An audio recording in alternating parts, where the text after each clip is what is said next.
How are banks really using XRP?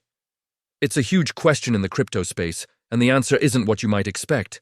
You won't see big banks running Super Bowl ads screaming, "We use XRP." So does that mean it's not happening? Far from it. Today, we're pulling back the curtain on the quiet, strategic, and massive integration of XRP into the banking system. First, let's talk about the invisible hand strategy. Why is Ripple and its banking partners so quiet about XRP adoption? In the highly regulated world of finance, discretion is key.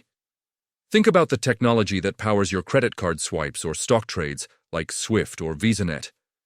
These are multi-trillion-dollar systems that operate almost entirely behind the scenes. They don't need public hype. They need to be secure, compliant, and efficient.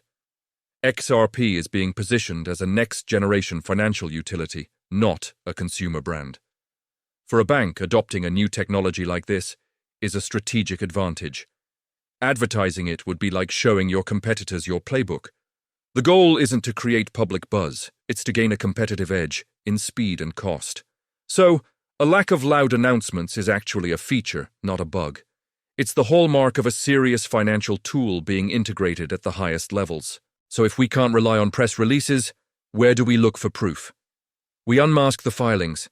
The real evidence is buried in plain sight within SEC documents, quarterly reports, and investor calls. As we've seen throughout late 2025 and into early 2026, major financial institutions are starting to drop clues. You have to read between the lines. When a top-tier bank's CEO mentions a new digital ledger technology solution for instant global settlement or a blockchain initiative to optimize treasury operations, they're often talking about systems built on or connected to the XRP ledger.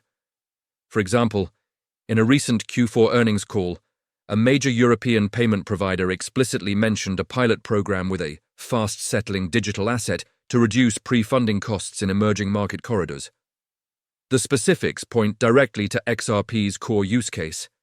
These aren't just whispers, they are official statements made to shareholders and regulators, and they paint a clear picture of institutional integration that's already underway. Beyond the paperwork, the most undeniable evidence is on the blockchain itself. Let's look at the on-chain activity, the digital footprints of adoption. When we analyze the XRP ledger, we see patterns that scream institutional use. We're not talking about a few thousand XRP being moved by retail investors. We're talking about consistent, large-value transactions in the millions of dollars, moving between wallets with sophisticated multi-signature security setups. These transactions settle in 3 to 5 seconds for a fraction of a cent. Compare that to the traditional correspondent banking system, where a similar transfer could take 3 to 5 days and cost hundreds or even thousands of dollars. The incentive for banks is enormous. Data from XRPL Explorers shows a steady, non-speculative volume that isn't tied to retail market sentiment. It's the digital equivalent of watching armored trucks move between central banks. It's the plumbing of a new financial system being laid in real time.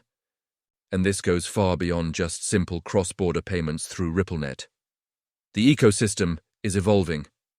Banks are exploring how to use XRP for much more. One of the most powerful applications is as a real-time liquidity solution. Instead of parking billions of dollars in Nostro Vostro accounts all over the world, collecting dust, banks can use XRP as a bridge asset, sourcing liquidity on demand. This frees up massive amounts of capital. We're also seeing the beginnings of tokenization on the XRP ledger. Imagine a bank tokenizing real estate or corporate bonds. XRP could be used as the neutral settlement asset for trading these new digital securities.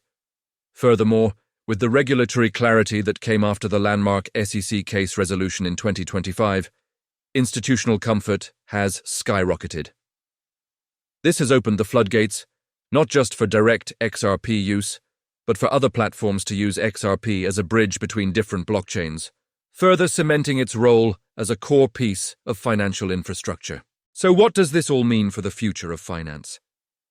XRP's stealth integration is one of the most significant yet underreported stories in modern finance.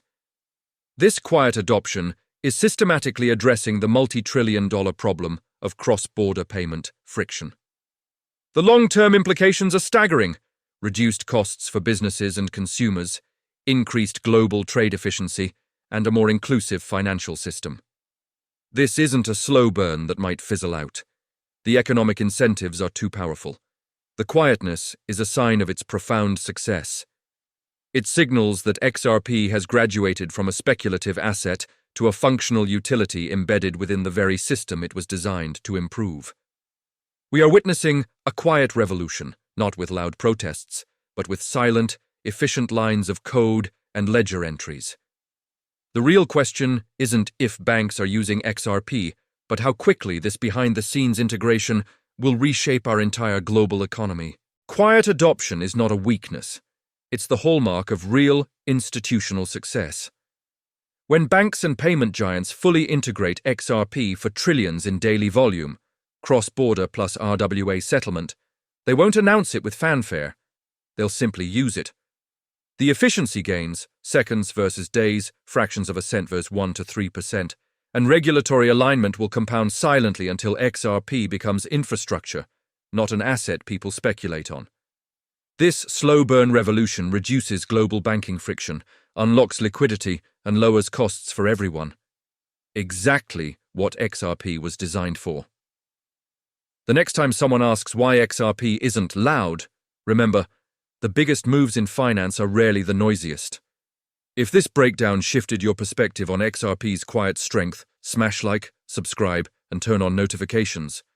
We're tracking every subtle signal as the rails come online. Thanks for watching. What are your thoughts on this quiet revolution? Let me know in the comments below, and don't forget to click on the next video at the end of this one for more deep dives into the future of finance. See you in the next one.